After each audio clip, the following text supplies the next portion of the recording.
प्यारे देशवासियों, नमस्कार।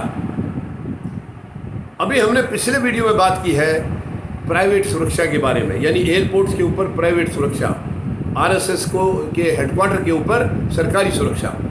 ये कितनी शर्मनाक है, कितना अटपटा लगता है।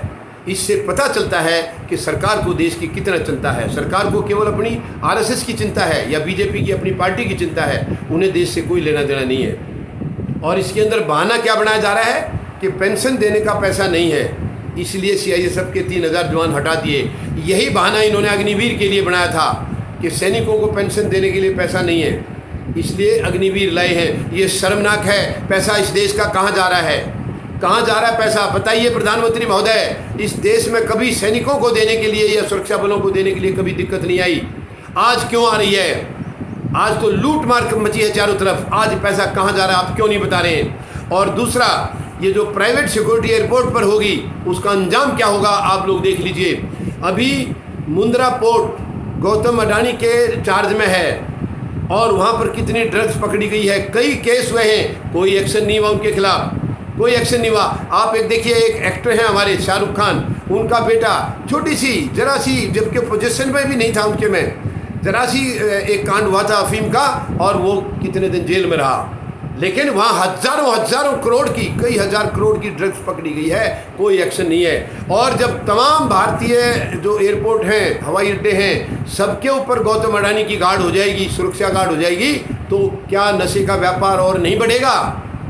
नशे का व्यापार को बढ़ाने के लिए सरकार ये कर रही है, हमारे युवाओं के साथ खिलवाड़ कर रही है। प्रधानमंत्री महोदय ने 2 करोड़ नौकरियां हर साल देने का वायदा किया था, अब वो नशे में इनको डुबाएंगे।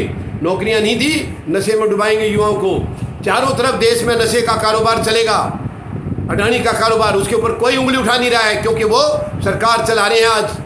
आज देश की सरकार अडानी और अंबानी चला रहे हैं। ये शर्मनाक है, हमें इनको रोकना होगा। जिस देश के पास अपनी सुरक्षा बलों को और सैनिकों को देने के लिए पेंशन का पैसा नहीं है, उसको शर्म आनी चाहिए, उस सरकार को शर्म आनी चाहिए, डूब के मर जाना चाहिए। ऐसी सरकार को उखाड़ देना चाहिए। ऐसी सरकार देश हित में नहीं हो सकती है। देश हित में नहीं है सरकार, देश के नुकसान में है। ये देश हित में पहले भी कभी नहीं रहे। आज़ादी के संघर्ष में इनका कोई योगदान नहीं था। हमारे उन महान क्रांतिकारियों का, वीरों का इन्होंने हमेशा विरोध किया था। ये हमेशा अंग्रेजों की गोद में बैठे थे, देश हित में कभी नहीं थे। आज अपने आप को देशभक्त बताते हैं। मेरी आप सबसे निवेदन है, आपसे अपील है, फौजी जनता पार्टी का हिस्सा बनिए और शुद्ध राजनीति स्थापित करेंगे। इन सबको उखाड़ेंगे हम लोग।